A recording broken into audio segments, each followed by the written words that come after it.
Hello and welcome back everyone to Der Dilettant. And the curtain has fallen and GGG has released more information about everything that's going to be new in the new patch that's going to be hitting us next week.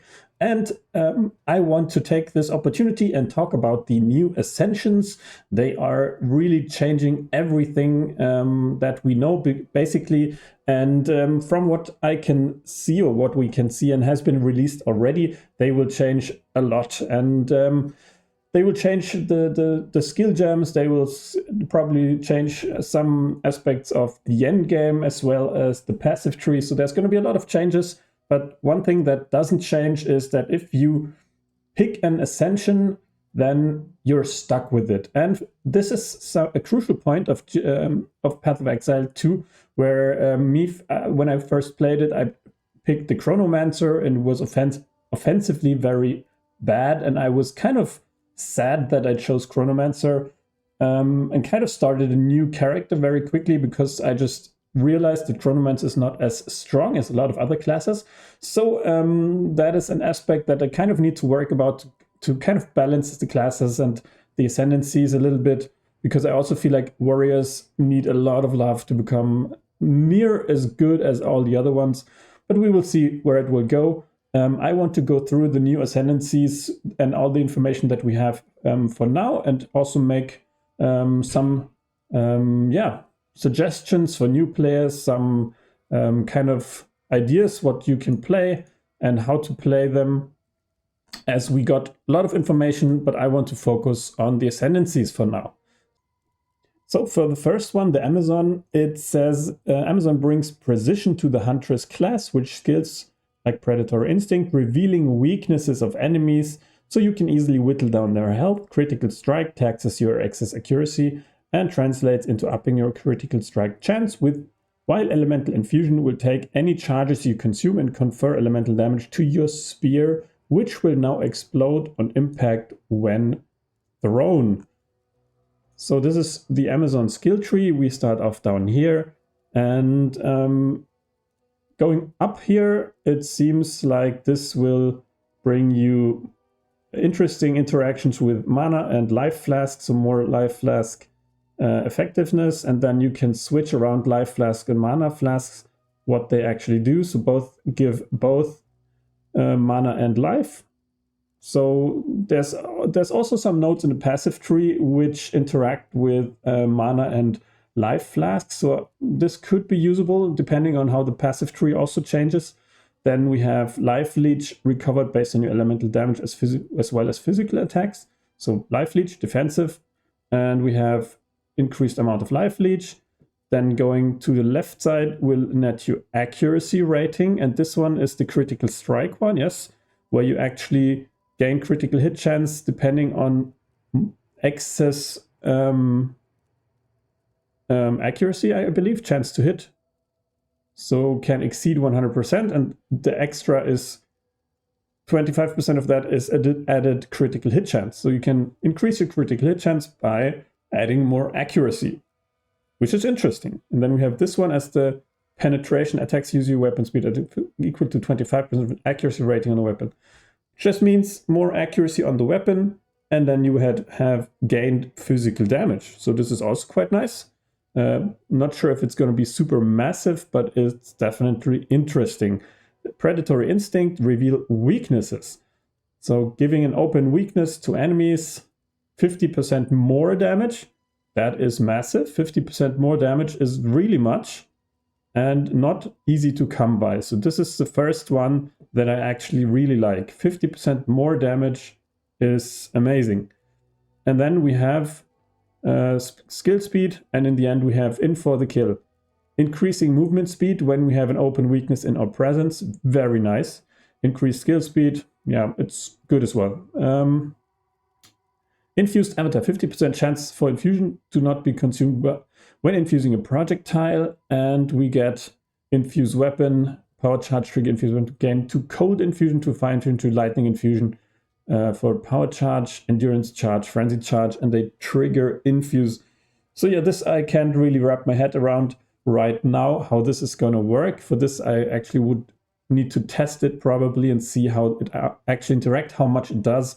how much damage, how much cold fire, lightning, if they get, you know, frozen, etc. So I can't really tell if this is going to be good or not, but the middle tree here seems nice as you get more movement speed and more damage against rare bosses. So this is going to be very nice indeed. But yeah, not my recommendation for new players, because yeah, close combat is just tough to play, and it's one of the hardest things in Path of Exile 2. And especially if you're playing hardcore or hardcore self-found, this would not be my very first recommendation from what I can see. But yeah, only if you are in for a challenge, or you want to challenge yourself, or are still interested in this because of the new skill sets that you're gonna get with this new class. So this can still be interesting, but yeah, I would not go for it as my first choice, and also not as a league starter. So let's look at the Ritualist. The Ritualist Ascension class for the Huntress also brings some cool gameplay ideas to Path of Exile 2. Effectively, she can perform a ritualistic sacrifice on fallen enemies to absorb power they hold to gain a boon for a short period of time. You can also sacrifice your own blood for bonus to empower yourself. And this one, that's what the Ascension tree is going to look like. We're starting off down here again. To the right side, we have 3-4 different arcs we can go to. And to the left, this is interesting because you actually have to find a path, and you have to choose between 3 negative aspects here to gain this one down here. And this one is probably gonna be the sweet point of this build. It reminds very much to the gambling stat stacker that we had like very early on in the early access. I don't know if that's gonna continue to exist like this, but it does give a very nice bonus of 25% increased bonus from equipped rings and amulets. So this is very much like the Ingenuity Belt, which just was a massive bonus for every class, because it just increases effectiveness of rings up to like 80-90% if you find the right one or trade the right one. And then we have here attribute stacking, 3% increased attributes. Down here, unfurled finger plus 1 ring slot, and this one is really crazy. Like, this one is very extremely strong. 1 ring. So if you pick a breach ring, that they can just like get so much stats on it. They can have so much mana, so much res. Like if you find a ring with 15 all res and then 30 res here, 30 res there, mana, life, added damage, etc. On one item, there can be so much. So 1 + 1 ring slot is massive, really massive. And the downside is you have to pick one of these here. Reduced resistances, 15% reduced resistances. It's a lot, but you can just offset it by having 15% to all res on this ring that you get extra, and everything from the ring will be on top. So this is just gonna be a super easy choice. Reduced spirit is gonna be like, if you don't need the spirit, you might just as well take reduced spirit, because I mean, I have played some builds that actually need no spirit whatsoever to kind of function and be worthwhile. So if that's the case, you might go for reduced spirit, or even reduced mana if you don't need the mana. So some builds use very little mana, so you might as well reduce your mana somehow. But yeah, probably the easiest one to take here is reduced resistances, and then just, I mean, this side looks amazing. Let's look at the other side. Life recovery rate. Okay. Increased life recovery rate per missing life. Okay, I guess. It's just like, in this game, either you have, I mean, most of the time you're either on full HP or you're dead. So most of the time there's only these two. So this is just defensively nice, but not like game changing. +1 charm slot is nice. Like, I usually, like most of the time I have just like a belt and 1 charm slot. So having +1 charm, it's nice, but I try to not actually be dependent of my charms usually, but it can be nice, I guess. Mind Phylacteries can instead consume 25% of maximum mana to trigger charms with insufficient charges. So makes it more, you can just eat more easily, trigger your charms. I think this is all kind of nice, but doesn't really compete with this arc down here. This one is increased physical damage, which is nice, and grants the skill Blood Boil, which I don't really know which one this one is for now.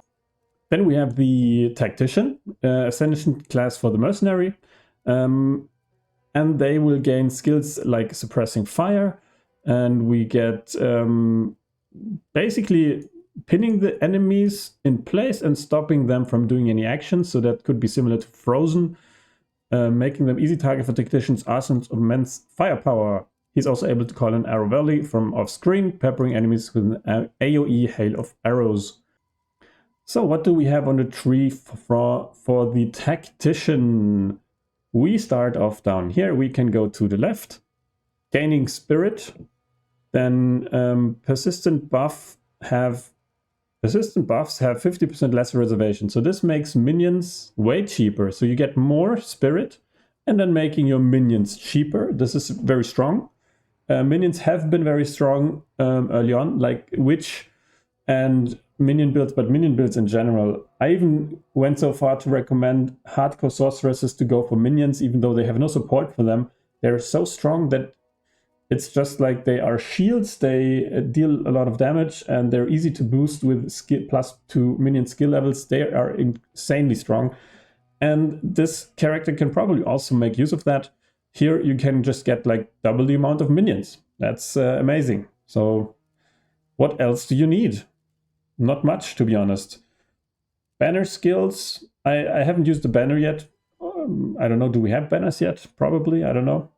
But increased presence area, yeah, there's some skills that use presence, so this is probably nice. You can place multiple banners, okay. Then allies in your presence gain attack damage equal to your 25% of your main hand damage, so you're just boosting your minions and your allies, so also your friends if you want to play in a party, so together.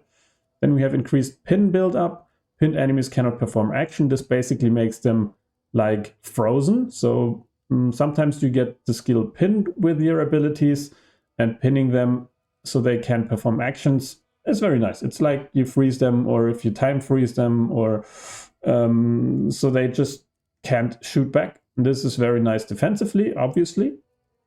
Stay light, use cover, defend with 200% of armor. Enemies have accuracy penalty against you based on distance. So this kind of increases your defenses in the long range, I guess. Maximum evade chance is 50%. Maximum physical damage reduction is also 50%. But then you can go for a strength dexterity build where you have evade chance and physical damage reduction, I guess. Yeah, seems nice. But for me, like the thing that changes the most is obviously this one here. Persistent buffs have 50% less reservation is massive. Then support fire here. Minions from the skill have 1% increased accuracy per 3 of your decks.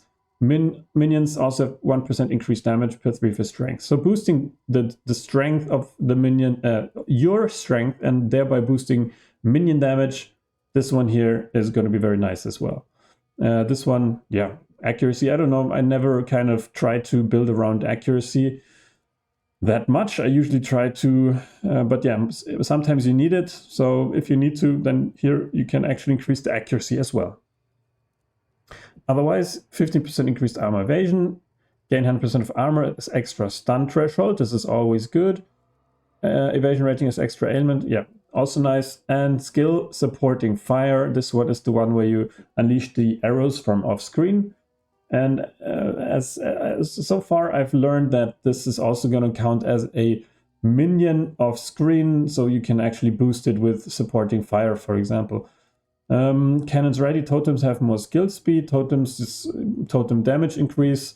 Minions deal 20% increased damage. So this all kind of seems to be nice to go into. Yeah, the ballistas down here. Your companion. This might be a skill so far from what I've seen.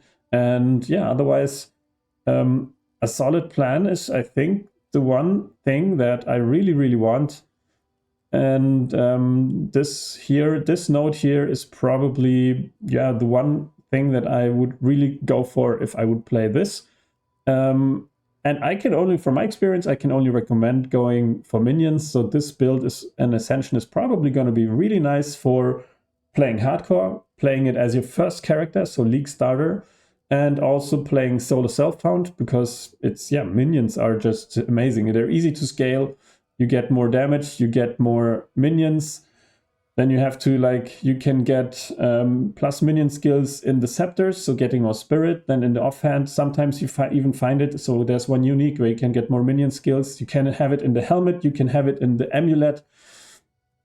And it scales massively. You scale their HP, their damage, and this is just easy mode through everything. So yeah, I can only give my biggest recommendations to playing the Tactician for new players, for hardcore, for solo self-found, and probably for League start as well. So this one is gonna be amazing. If this is gonna stick around and these kind of increase your damage for the minions, this is gonna be super amazing to play. I would put my hand into the fire for this one. This is gonna be amazing. Yeah.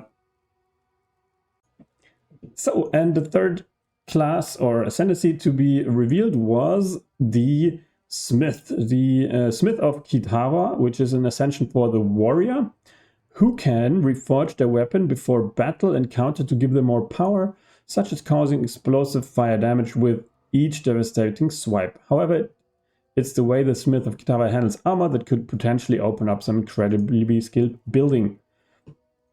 And this is what the Ascension tree is going to look like.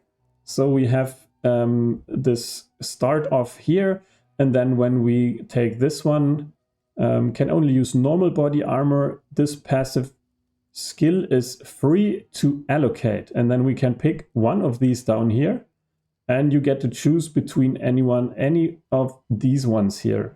So your body armor can grant 5% to maximum fire res, 25% of physical damage from hits taken as fire damage, so you convert your damage taken to fire damage. Body armor grants hits against you with reduced critical damage bonus, regenerate life per second, 75% to lightning res. Yeah, we have same for cold and fire res. You increased max life, increased strength, stun threshold, unaffected by ignite. Does chaos damage taken from hits. Body armor grants armor, also applies to chaos damage. So you reduce the chaos damage with your armor. So this is how you can increase the effectiveness of your normal body armor to, yeah, just have one stat. And this feels very underwhelming. Like, the body armor is usually one of the strongest pieces of equipment you can wear, and just making it normal to get, like, I don't know, just 75% lightning res. It's no, I'm not sure that if that is worth it in most cases, but we will have to see what people kind of come up with. It could be really interesting. Depending on what you do on the other side, you get a fire spell on hit, temper weapon, manifest weapon. These skills, so far we've seen some videos of it. We're not entirely sure what they can do and cannot do, and how strong they're going to be. But we saw that they can manifest weapon, so basically spawn a weapon that will deal damage. We have temper weapon, which increases kind of, or gives effects to your weapon, but then you have to kind of stand still for a second and give it an effect, which is, yeah, you know, slowing down while mapping. You don't really want that most of the time. You rather would like the other way around, to speed up your mapping, not to slow it down. You get increased fire damage, plus 15 fire res, 20% increased melee damage. Then we have, what else do we have up here? Modifiers to maximum fire res also grant maximum cold and lightning res. Modifiers to fire res also grant cold and lightning res at 50% of their value. So what you can do with this one here, you can more easily get cold and lightning res, or you can max out your elemental resistances more if you get fire res, more fire res maximum. And this is something that you can do to kind of get super tanky against elemental attacks. Yet, so far what I've seen, the best defense is a good offense. So being super tanky against elemental things and attacks is not something that I would go for in my current state. But yeah, I don't know if it's going to be super strong. I would guess not. So this also would not be my first recommendation for beginning players and people that want to be super strong. It might be nice to go here if you are trying to find all your equipment yourself. So solo self-found, this could be nice. But yeah, I wouldn't really recommend going this way until, yeah, we see anything that kind of changes my hypothesis here in this area. So least but not last is going to be the Lich, and the Lich is going to be focusing, so far from what I can see, on a bit of an interesting mechanic like stacking life and then increasing energy shield and trying to move around your energy shield a little bit. You have what's really sticking out here is the crystalline phylactery. So you get a free jewel slot, and the jewel slot will be buffed by 100% increased effect of the jewel, which I find really nice. It's just a good all-round bonus that you can use. And usually, I mean, you can, in the late game, you will have like 10, 12 jewel slots maybe if you do it correctly. If you're like level 95, which is 92, 95 is kind of where you can get if you have enough time. But after that, it's just getting like very exhausting. But then you will have around 10 jewel slots. And this is another one, so an 11th maybe. And it will be increased by 100% effect. So that's an effect you can also get with a perfect, with the unique jewels that are kind of expensive if you can't afford it. But this is also very nice because you just have it for free here. So this means if you build, like every build needs to deal damage, you can just put 15% more damage here. It's going to be 30% more damage just for free, just like that for free. So if you're going for poison damage, you can put in something that will increase your ailment damage and then maybe increase the damage you deal during the time. So you can have 2-3 bonuses here, which will give you benefits and then just double all of them up. So amazing. Downside is 50% more mana cost if you have no energy shield. But I think most of the time you do not want no energy shield anyway. So it looks like when you have no energy shield on this build, it's going to be tough for you anyway. So this is probably not really an issue. So most of the time, not really a downside. So yeah, it starts off very nice here with a free double effect jewel, which I like very much. So what else do we got? We go to the right side here and we have Soulless Form. 10% of damage taken bypasses energy shield. So this is similar to some unique items. No inherent mana regeneration. So you don't get mana, but regenerate mana equal to 6% life of second. So this kind of says, yeah, you get mana regen because of your maximum life. So you want to stack your maximum life. Increases to maximum life here with a small passives. Probably your life cannot change while you have energy shield. So this is also nice because there's some effect that want to change your life as you want to lose life, or some effects kind of bypass energy shield completely. But this means, so if I get it correctly, it means the bypassing of the energy shield. I don't exactly know how it's going to work though.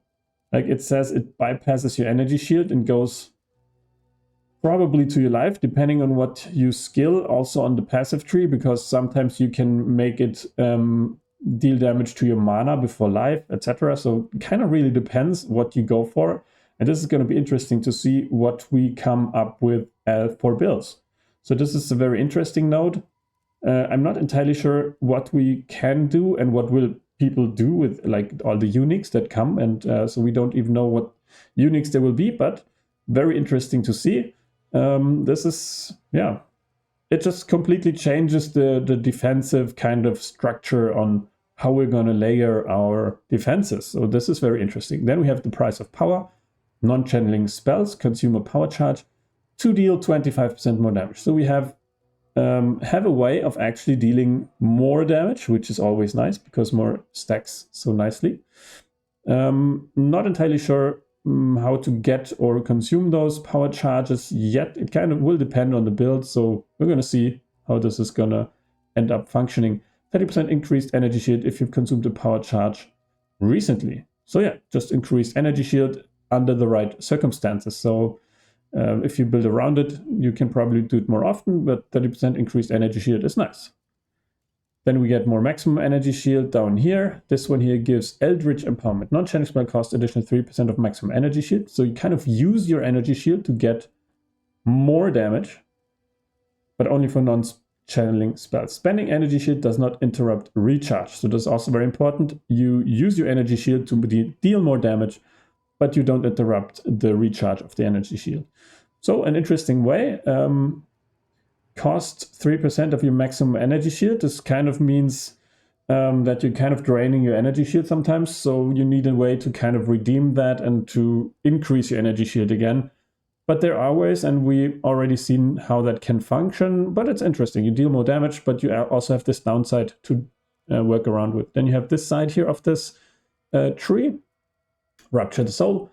Enemies killed by you or your allies in your presence have 33% chance to explode, dealing a quarter of their maximum life as chaos damage. So this is nice. It will deal damage, 33% chance of it happening. So if you kill 3, there might be 1, or if you kill like 10, there might be 2 or 3. Dealing quarter of their maximum life. So dealing quarter of the maximum life I always like, because that means it scales with the difficulty of your enemies. So that's why I liked Detonate That or the Stink Boots in the current situation, because it scales very well with the toughness of the enemies that you deal with. So dealing a quarter of their life as chaos damage, so you can take this one and then just scale it up with chaos damage, with increased damage, with more chaos damage, gain chaos damage. So this is something that I kind of like, but the downside is 33% chance. So you kind of, yeah, it's a nice bonus effect, but not something that you can mainly use as your main damage dealing thing. Curse area, increased area of effects. Then we have Blackened Heart, increased magnitude of unholy buffs you grant per 100 maximum of mana. So, the Unholy Might buff. The Unholy Might buff is this one here, is a buff that grants 30% of all damage as extra chaos damage. So this one here I really like, the Unholy Might buff. It grants 30% of all damage as extra chaos damage. And extra chaos damage I'm a big fan of. It really kind of depends on when you can use it. I think this one is the node that you're actually going to need. Sorry, this one, Necromantic Conduit. So it looks like this one is the one we need. You and allies in your presence have Unholy Might, where you are not on low mana, lose 5% of mana per second. So you lose your mana 5% per second if you are not low on mana. And we've seen ways to actually kind of change around when you are low on mana, etc. So maybe we can actually change that we are on low mana when we're already on 70% mana or something, that we don't always lose the mana, or maybe we need to find a way to get it back really quickly with 2% of the kill, so we regenerate mana on every kill, for example. But yeah, it does sound like a mighty boost to your damage. It's 30% of all damage. And then we can increase the effectiveness of the Unholy Might with the Blackened Heart. 4% increased magnitude of Unholy Might buffs you grant per 100 maximum mana. So at top of my head, it does sound like Archmage, basically like Archmage. So you go maximum mana, and then you increase the magnitude of Unholy Might. So 4% increase, let's say we have 1000 mana at some point, we're gonna get that. That's 40 magnitude. If we get 10,000 mana, which we can get at some point, It's gonna be way more. 400% magnitude, which would mean, yeah, it does seem like it could be amazing. Like if this is at actually increasing the effect of it to 120%, so times 4 or times 3, so that would be a gain of 90 damage if we have 10,000 mana. Yeah, we're gonna see how it changes and how it actually sets out. But this sounds like a Archmage for this effect, basically. So this is gonna be quite nice to see. Increased area of effects, Dominion over Flash, you can apply additional curse. Curse can affect hexproof enemies. Yeah, area of effect is always nice, especially for like Blasphemy. This one, yeah, a lot of witch or even non-witches like Blasphemy, and then increasing area of effect is very nice. Yeah, this one sounds very interesting, especially if you like to play witches and sorceresses before. You will play around your energy shield, life stacking. Here you want to kind of stack maximum mana, which is kind of counter to stacking your life. So it kind of, you probably have to find a good balance between those in the right spot. But yeah, as far as I've seen, this looks very promising and also super interesting. But yeah, probably not recommended for complete new players. But yeah, it kind of really depends how the skills will interact with this and also the uniques you can find and trade. But this one looks very promising for me, and yeah, we will see how it goes. So these were my first thoughts on the new Ascensions. What are your thoughts on this? Which Ascension do you find interesting and why? Do you think they're gonna fit in nicely with the old ones? I'm not sure how the old ones are going to be manipulated, if they're going to get buffs, some of them which have been underrepresented yet, like Chronomancer, maybe Blood Mage, maybe... I don't know how it will change and how much they're going to nerf and buff from these Ascendancies. I feel like all of them have some interesting areas. Like, I'm not really super interested in the Smith right now. That's the only one I kind of find underwhelming at the moment. But I want to continue to kind of showcase, kind of non-meta builds mostly on this channel, and also make new player guides and find easy ways for players to actually get into this game, because I feel like this game is really awesome and it's going also in an amazing direction. This update has been once again proving to me how well GGG is creating this game and also like continue to create content, and they have a very good idea of how to make an amazing game. This is, for me at least, one of the best games I played since Diablo 2 at least. So yeah, it's going to be interesting to see how it continues to be made and what they will implement in the game. They will have a lot of changes in the end game as well. So yeah, I'm going to continue playing this, continue making videos about it, and hopefully you guys will too. Let me know what you think. Thank you guys for tuning in, and see you guys soon. See you on the battlefield. Bye bye.